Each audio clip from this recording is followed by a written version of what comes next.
قال الله تبارك وتعالى في القرآن المجيد والفرقان الحميد الذين اتخذوا دينهم لهوا ولعبا صدق الله العظيم وصدق رسوله النبي الكريم۔ پچھلی آیت مبارکہ کے وقف میں گزرا تھا کہ قالوا ان اللہ حرمهما علی الکافرین،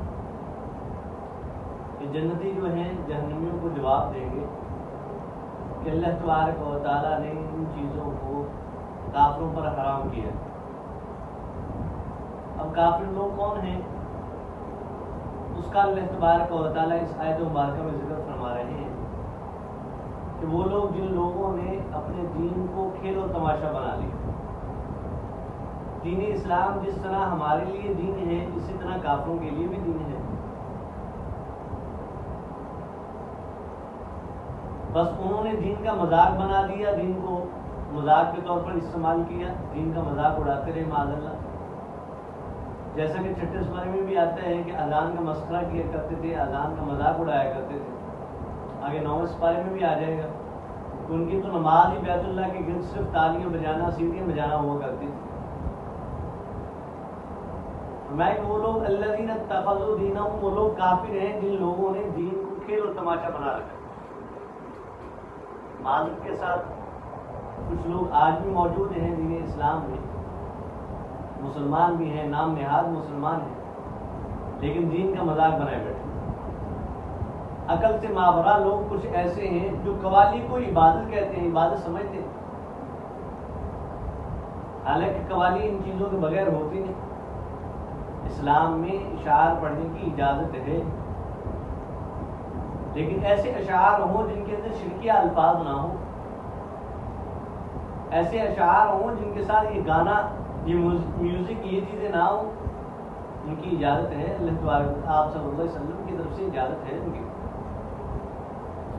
خیر، دین کا مذاق بنا دینا، دین کو بگاڑ دینا، اپنی مرضی کے مطابق استعمال کرنا،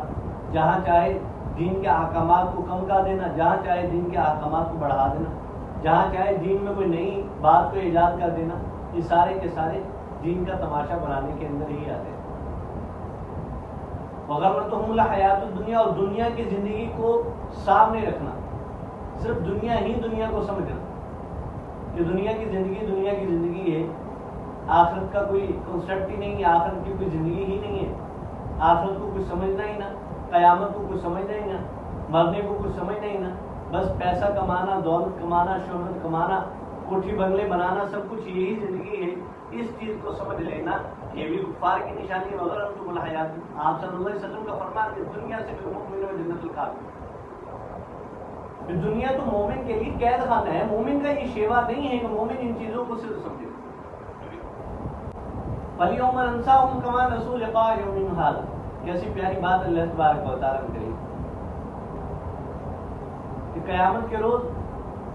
ہم ان لوگوں کو فراموش کر دیں گے، ہم ان لوگوں کو بھلا دیں گے، کما نسوا لقاء یومہم ھذا، جس طرح کہ دنیا کے اندر یہ ہماری ملاقات کا انکار کرتے ہیں۔ دنیا کے اندر جب بھی کسی کافر سے کہا جاتا ہے کہ اللہ سے ملاقات کرنی ہے، قیامت کے روز ملنا ہے، حساب و کتاب ہونا، وہ صاف انکار کر دیتا، کیسی قیامت، کیسا اللہ تبارک و تعالیٰ کے سامنے پیش ہونا، کیسی ملاقات۔ ابھی دیکھ لیں ہندو صرف کیا کرتے ہیں،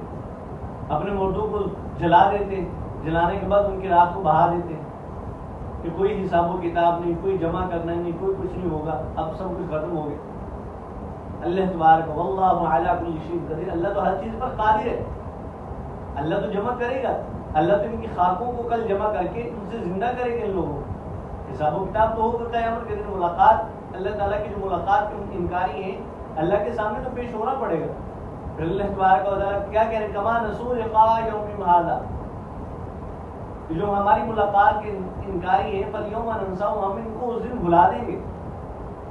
یہاں ننساہم کی جو ضمیر اللہ تبارک و تعالیٰ کی طرف لوٹائی ہے، یہ مجازی طور پر ہے، ورنہ اللہ بھولنے والے نہیں ہے۔ سورہ مریم میں ہے وما کان ربک نسیا، تیرا رب بھولتا نہیں ہے۔ صرف یہاں مطلب یہ ہے کہ قیامت کے روز اللہ تبارک و تعالیٰ ایسے لوگوں پر جو دین کا مذاق بناتے ہیں، دین کا بیڑا غرق کرتے ہیں، اپنی طرف سے دین کے اندر نئی ایجادات کر دیتے ہیں جو دین کے اندر نہیں ہے، جو پیارے آقا مدنی صلی اللہ علیہ وسلم نے نہیں بتائی، اپنی طرف سے کوئی دین میں نئی بات لے آتے ہیں، کل قیامت کے روز اللہ تبارک و تعالی ان کو اپنی رحمت سے دور فرما دے.